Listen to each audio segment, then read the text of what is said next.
आज हम बात करते हैं हाइपोथायरॉयडिज्म के बारे में। क्या हाइपोथायरॉयडिज्म क्या होता है, कैसे होता है, कौन कौन से सिम्टम्स इसमें दिखाई देते हैं, कौन सी दवाई इसमें लेनी चाहिए। और सबसे पहले हम बात करते हैं सिम्टम्स के बारे में। क्या हाइपोथायरॉयडिज्म किसी पेशेंट को है तो उसमें कौन कौन से सिम्टम्स आएंगे। तो सबसे पहले इसमें सिम्टम्स आता है कि पेशेंट का वेट गेन होने लगता है। और वेट गेन इस तरीके से होता है जैसे कि भैंस रहती है कि इधर से गेन हो रखा वेट, तो उसी टाइप में पेशेंट का वेट गेन होता है।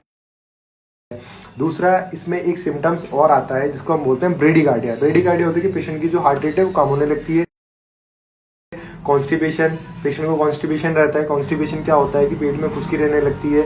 और इसमें एक सिम्टम्स और आता है कि जो बहुत मोस्ट कॉमन सिम्टम्स है कोल्ड इंटॉलरेंस। कोल्ड इंटॉलरेंस मैं आपको बता दूं, जो कुछ लोग तो जानते हैं, जो लोग नहीं जानते होंगे। कोल्ड इंटॉलरेंस होता है कि पेशेंट को ठंड ज़्यादा लगने लगती है, ठीक है। और इसमें और भी काफ़ी सिम्टम्स जो है वो दिखाई देते हैं, जैसे कि पेशेंट डिप्रेशन में रहने लगता है, हेयर लॉस होने लगते हैं और स्किन ड्राई हो जाती है। ये सारे सिम्टम्स अगर किसी पेशेंट को दिखाई दे रहे हैं कि ये इनमें से कोई भी सिम्टम्स अगर आपको आ रहे हैं तो अपना लैब टेस्ट कराएं। तो लैब टेस्ट में उसमें एक टेस्ट होता है जिसको हम थायराइड प्रोफाइल बोलते हैं। थायराइड प्रोफाइल में क्या होता है कि हम T3 और T4 का लेवल देखते हैं और TSH का लेवल देखते हैं। T3 T4 का लेवल अगर डाउन है और TSH का लेवल आपका हाई है तो आपको हाइपोथायरॉयडिज्म है। और क्या रहता है कि अगर किसी पेशेंट को हाइपोथायरॉयडिज्म है तो उसको कौन सी दवाई खानी चाहिए।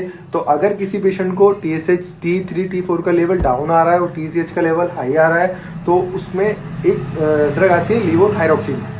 तो पेशेंट को क्या करना है कि लेवोथायरॉक्सिन सुबह नाश्ते से 1 घंटा पहले एक टैबलेट लेनी है, ठीक है। और अब आता है कि कुछ ड्रग ऐसी होती हैं जो हाइपोथायरॉयडिज्म को कॉज करती है, जैसे कि लिथियम होगी, कार्बामेज़ापिन होगी और एम्यूड्रोन ड्रग होगी। ये जो 3 ड्रग हैं ये तीनों हाइपोथायरॉयडिज्म को कॉज करती है।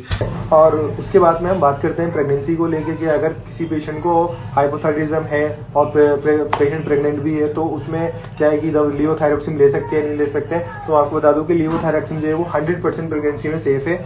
और अगर किसी पेशेंट को प्रेगनेंसी है और वो लेवोथायरॉक्सिन उसकी चल रही है तो प्रेगनेंसी के दौरान उसे 25% अपनी डोज इंक्रीज करनी पड़ेगी। और इसके ADR पे आते हैं। इसका ADR जो आता है वो वेट लॉस होता है।